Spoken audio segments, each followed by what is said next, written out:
La titrologie de ce mercredi 18 novembre 2020 fait écho des activités politiques des deux protagonistes de la crise ivoirienne, notamment Henri Konan Bédié et Alassane Ouattara, dont la légitimité est contestée par son opposition.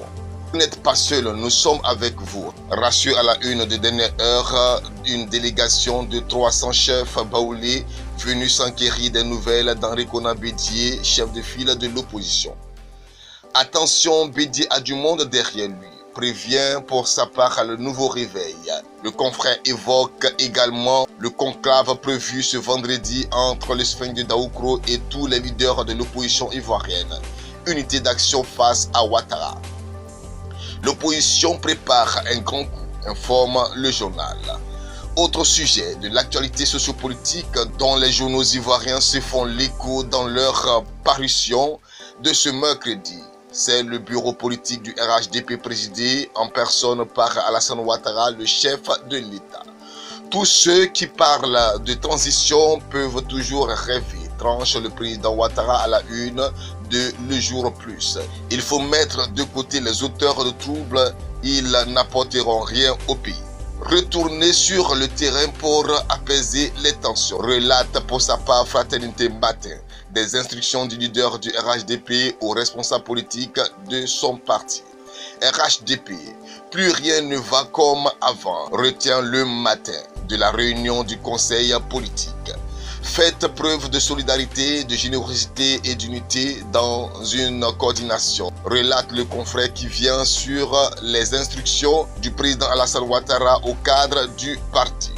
Je ne comprends pas que nous sommes au pouvoir et le PDCI et le FPI manipulent la jeunesse. Écrit l'essor qui s'inspire toujours des propos du chef de l'État. Le courrier de la honte à Ouattara écrit à sa une l'héritage qui fustige le message de félicitations adressé par le président français Emmanuel Macron à Ouattara. Pour le journal, la France protège les dictateurs africains. Tir groupé des Français contre Emmanuel Macron affiche le nouveau réveil sur le même sujet. Quant au quotidien Le Temps, il titre à sa une « Voici les facilitateurs pressentis ». Un sujet relatif au dialogue opposition-régime RHDP. Le confrère revient sur l'indignation des journalistes français sur le courrier de félicitations du président Macron à Alassane Ouattara.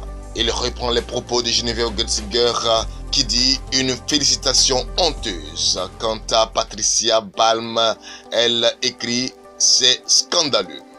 Nous clôturons avec le quotidien d'Abidjan qui revient sur la situation sociopolitique explosive, comment le régime Ouattara s'est fait avoir.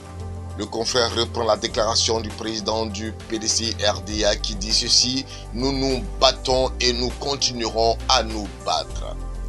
Merci de nous avoir suivis et ne manquez pas de rester Canal Ivoire. Abonnez-vous si ce n'est pas encore fait. Dans la notification de la vidéo, vous avez l'application Telegram. Ouvrez le lien immédiatement via l'application Telegram et commencez immédiatement à rentabiliser en crypto-monnaie Ethereum.